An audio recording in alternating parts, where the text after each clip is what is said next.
Hey guys, and welcome back to my channel. I'm sorry that it has been so long. It's been so long that I come back and I don't even have braids anymore. But I'm coming to you today with a video, as you can probably see from the title, my first year of college / advice for incoming freshmen. Now, I pitched this idea to my Snapchat people, and a lot of people that are going into college thought that it was a good idea. So this is for you guys. But also, people that are already in college, you may be able to get something out of this.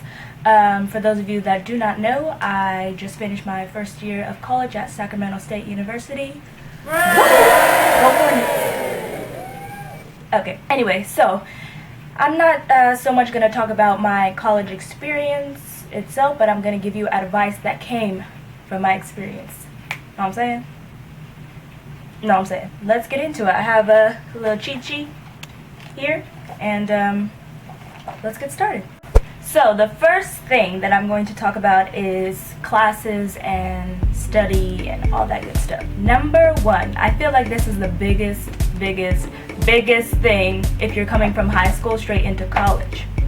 Now, the earliest classes at universities are like 7:30. That's like the earliest classes. If you think that you can take a 7 a.m. class, 7:30 class, 8 a.m. class, 9 a.m., maybe pushing it, you are wrong. You are wrong, okay? It's just, I don't know what happens in college, but the body just changes, and 7, 8, and 9 a.m. is just way too early, okay? So when you go to orientation and you're picking classes and you're like, oh yeah, 7:30, 8 a.m., I could do that because school started at like 7:30, high school?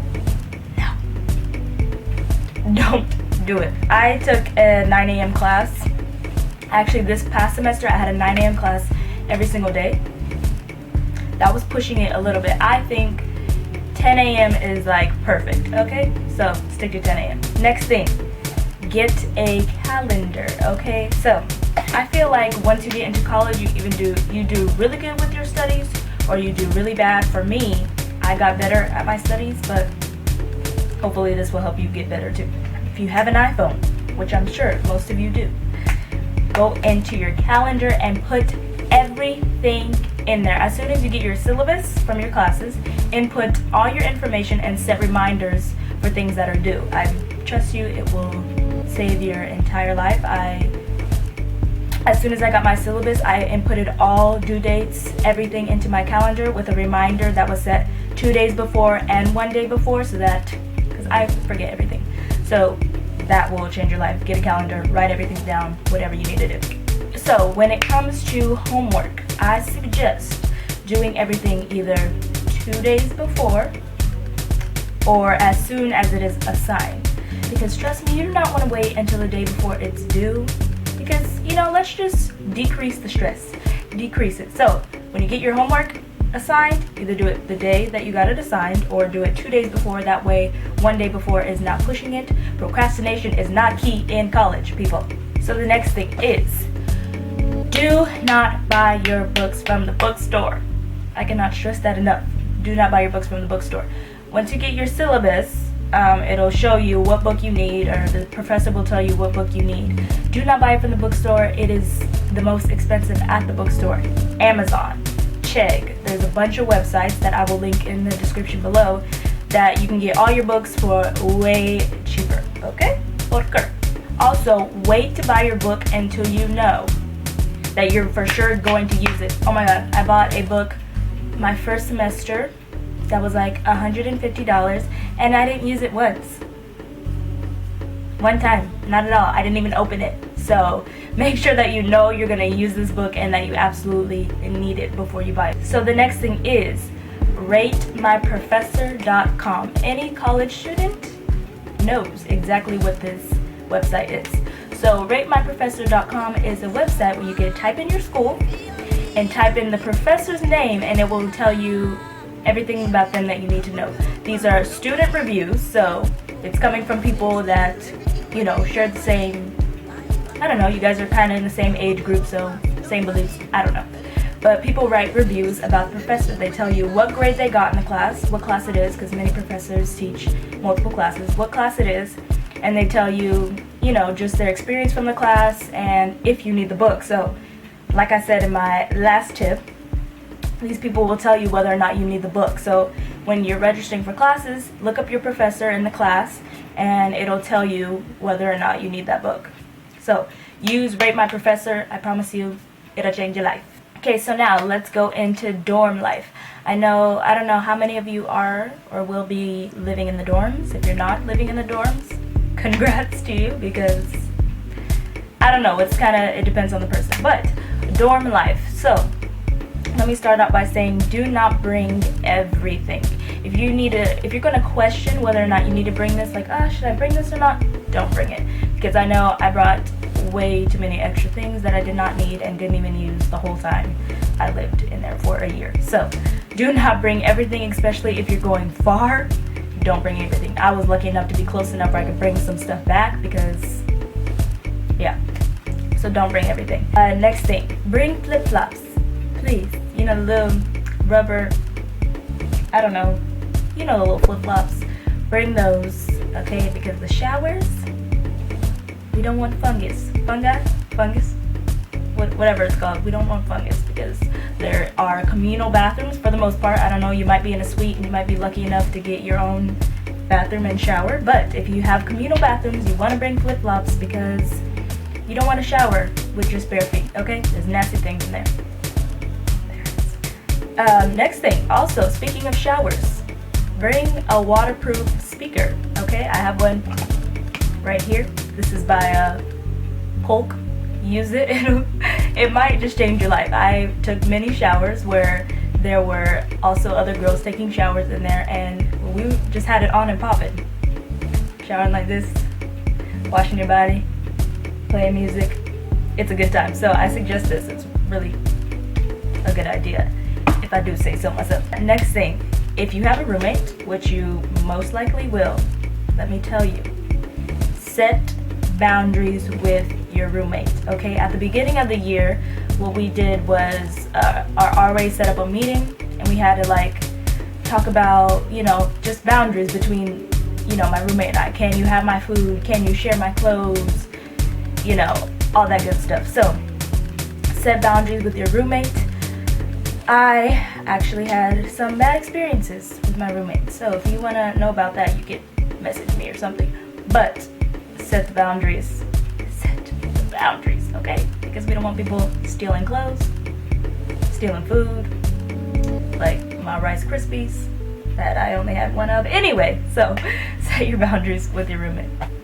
So the next thing that's going to get us going into the next category, which is social life, is keep your door open. In college, I don't know if it's at every college, but I'm sure it is, there's a thing called the open door policy, which means you open your door, you leave it open, and you stay in your room. And this means that you're open to making friends. People can walk in and meet you and all that good stuff. I know my first semester, my roommate and I kept our door open, and people just walked in, and we made a bunch of friends that I'm still friends with now. And also, we walked around and looked for open doors, and we just went inside and you just talk to people. I know it's a little, you know, anxiety driven, you know, having to talk to random people, but it's the best way to make friends, especially if you're living in the dorms. It's a really easy way, so I suggest doing that open door policy. So the next thing is social life.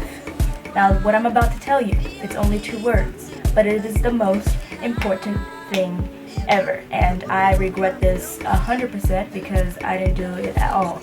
But get involved. I cannot stress that enough. Get involved. Go into clubs, groups, sororities, fraternities, sports. Do it. I promise you. Please do it, because I did not, and I feel like it's a really good way to meet people, meet friends. You know, that's where you meet your group of friends for college kind of thing. So really get involved. You know, sign up for a lot of clubs. There's, you know, that week in the first week of college where there's a bunch of booths. Go to all the booths, sign up for things, go to meetings. It's a fun time. Do it, please. Now, let's talk about parties, which I'm sure all of you guys were here for. That's why you clicked this video, because you want me to talk about parties. As a freshman, okay, as a freshman, if you're going out, well, this is just for actually any age group, but when you're going out and if you are a drinker, make sure you know in your head, that little brain of yours, how much you are going to drink before you go to the party, okay? That way you do not overdrink, blackout drinking, throwing up. It's just not fun. You do not want to be the sloppy freshman drunk at a party. Let me tell you that. Be smart. Do not fall under peer pressure. I have some stories from that. If you want to hear about that, message me as well. But do not fall into peer pressure. Say no to drugs. All that good stuff. Also make sure that you guys have transportation. If you are going to be drinking, Uber and Lyft are a really big thing in college. If you happen to be in the Bay Area, call up my brother, Andre Morton. He's an Uber and Lyft driver. So if you need him, call him, beat him if you want to reach him. Okay, so the next thing we should talk about is walking alone at night. College, I know, is a really big place for, rape and abduction and just a bunch of crime. So do not walk alone at night. And if you are, which I hope you're not, but if you are, don't be walking with your phone like this. Be aware of your surroundings. Girls carry pepper spray. I carried a taser personally because we weren't even allowed to have tasers, but I just feel like, hold on. Listen, it's just very small, compact. You can keep it in your purse, your backpack, which I did everywhere I go. I mean, I just feel like this is just a little more intimidating than some pepper spray. I'm just saying. But pepper spray is good as well. So yeah, keep that. Don't walk alone. Always walk with a friend, and make sure you are aware of your surroundings. And last but not least, the Freshman 15. Now, I know what you're thinking. Imani, you weigh like 2 pounds. What does Freshman 15 have to do with you? I know, but I'm here to bring experiences from my friends and other people. So, Freshman 15, it can be a real thing or it cannot be.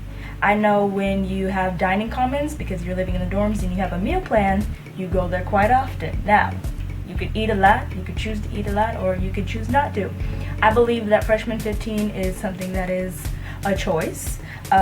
Most universities have a gym on campus, so utilize the gym. Okay? I think that you'll be fine, honestly. You walk a lot in college. Walking is just everyday thing. So you have the world in your own hands, okay? So just make smart choices and you'll be good. Yeah, that concludes this video. I hope that I gave you enough information that you could take with you to college. If I did not, mention something that you wanted to know, you can comment down below, or you can let me know on Instagram, Snapchat, Twitter. I will link everything down below. I'll also link the websites that you could use to get cheaper books. I will link Rate My Professor so that you guys can use that. Like always, subscribe, comment, and like, and let me know if you have any suggestions for what you want to see next. That's it for today. Have a great day, and thanks for watching. Bye.